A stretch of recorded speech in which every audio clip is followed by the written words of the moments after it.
Classic rock album reviews coming right at you. Smack, oh my God, hey, I got an album review. And no, it's not a donated review. This is one I want to do myself, which is Kansas Monolith.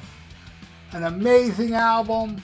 And before I get into the review, I want to give a shout out to a YouTube channel called Tim's Vinyl Confession, where he reviews every Kansas album.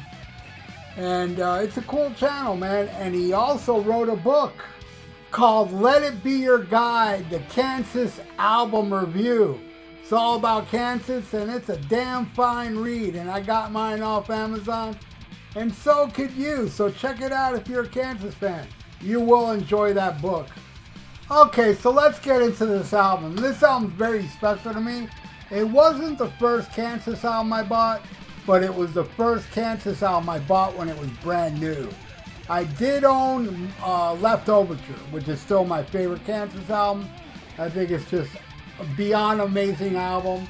I'm not sure if I had Point of No Return before Monolith.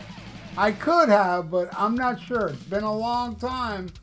40 plus years, man, to remember if I, heard Point of No Return or owned Point of No Return before Monolith. But I did buy Monolith when it was new. And man, I mean, I love this album. Even though now in retrospect, looking back on this album, I mean, it's not, there's a couple songs that lean toward radio, but for the most part, it's not like the last two albums. It's much darker, gloomier, and then it ends very hopeful. It's very different than the last two albums, but it still sounds like Kansas.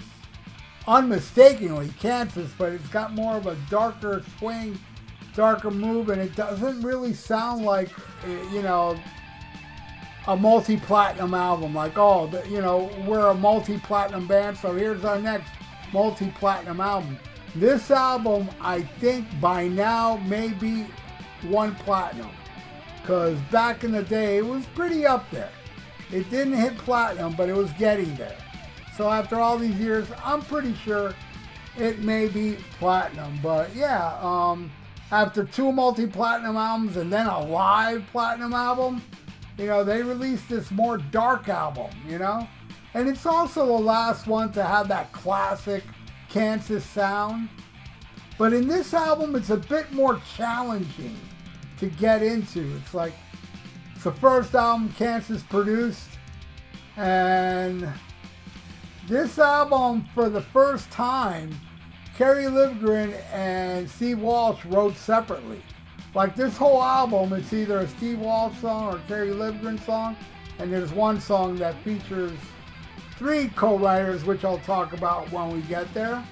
But I love this album, and it starts with a Kerry Livgren song called On the Other Side, which I admit is kind of a strange way to open this album, but it's a great tune wherever it is on the album.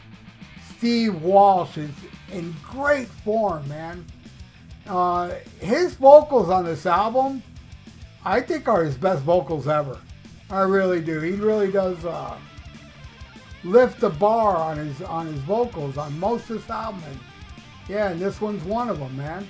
And also, the lyrics are very thoughtful and thought-provoking. I love this song, On the Other Side. All right, the next song is called People of the Southwind. And this was a single. And it's the only song I remember I heard on the radio back then. It's not really disco, but it's the closest Kansas ever got, to disco. And again, Walsh shows off how amazing he is on the song. And damn, Kerry Livgren's solo is note for note perfection.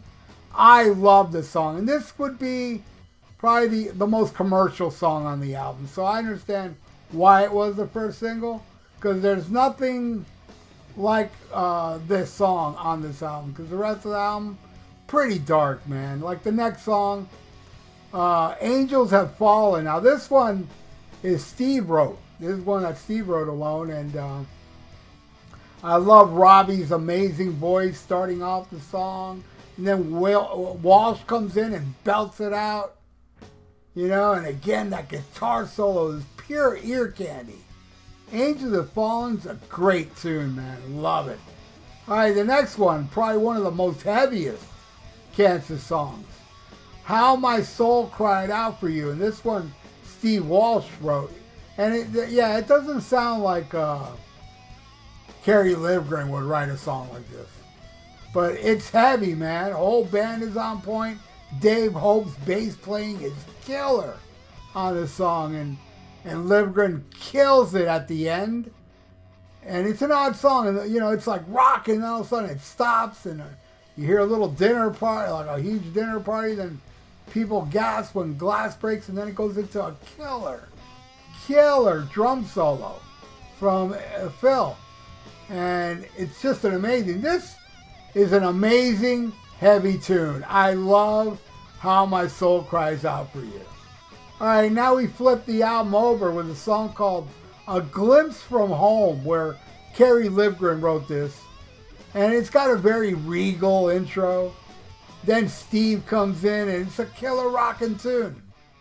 You know, but not as accessible as the past albums, like I was saying earlier.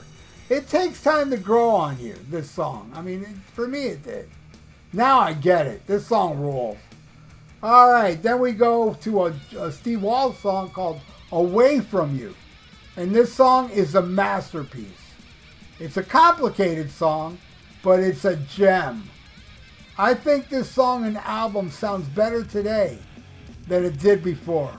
I love the instrumentations, and of course, Steve Walsh's voice. It's off the charts, man. Away From You, amazing. All right, next one is called Stay Out of Trouble. Now, this is the only one that has more than one songwriter. Steve Walsh, Rich Williams, and Robbie Steinhardt had something to do with this one. And this song would fit great on Mask. It has that straightforward approach that some of Mask had. And it's a great hard rockin' tune, man. You know, I think it's great. It kind of reminds me of Lonely Street a little bit. It's like Lonely Street Part 2. All right, now we end the album with a song called Reason to Be, which is my favorite song off the album, man. This song is so sweet. It's like a sweet ballad. And then it turns into something so deep and meaningful. Genius lyrics from Kerry Livgren, you know, and Steve Walsh, man, is killing it. His vocals take it to an unseen realm, man. The lyrics, traveling with no distance, just riding the tide. My God, very touching melodies. And you know, there is a video, not only for this song, but 3 other songs have videos, not no live clips, just music videos. This song, Reason to Be, People of Southwind's got a video, On the Other Side's got a video, and Away From You. All 4 have a video, which I think is awesome. And it's so cheesy, like, I forget which one of the 4 starts with, you hear somebody saying, Monolith. It's fucking badass. And it's so of the time. Like, I remember Reason to Be, they're all jamming in a cave. You know, inside a cave, and there's this big robot type dude hanging out. I don't know what he's got to do with Indians, you know. And yeah, this album, you know, with the whole Indian thing, and even the logo's different with the feathers. But my God, what an amazing album. I love Monolith. I bought it when it was brand new, when my record collection was extremely small. So every record I had, I played to death back then. And Monolith was one of them. And I did play to death, and I do remember some of it I didn't like much back then. And as the years go by, because I never give up on this album. Well, it's not that I even wanted to give up. I love this album.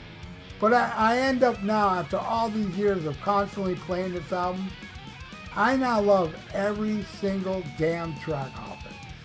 I love it, man. And it is, yeah, the final Kansas album to sound like 70s Kansas. You know, I like some later Kansas. I love the last 2 albums.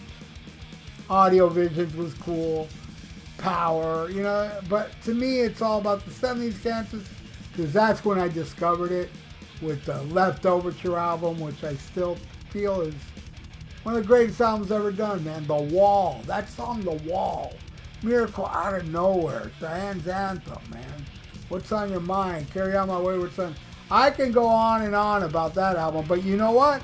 I already have. I'm positive I did a review of that album on my channel, because that's a very important album in my life. Warning. Man. And so is Mask, and so is Song of America, and so is the first album, and so is Point of No Return, and so is Leftoverture, and Two for the Show. 70s Kansas rules. I love all of it. It's just special music to me. Anyway, I want to thank you all for watching my music review on Monolith. What do you think of the album? Leave it in the comments below. I know it's different and it's not, you know, hey, you know, here's some more hits. It's nothing like that, man. They really were playing for themselves. To me, that's what it sounds like. What does it sound like to you? Leave it in the comments below. And thank you so much for watching my review of Kansas Monolith. Please subscribe to my channel if you haven't, and ring that little notification bell. And like the video.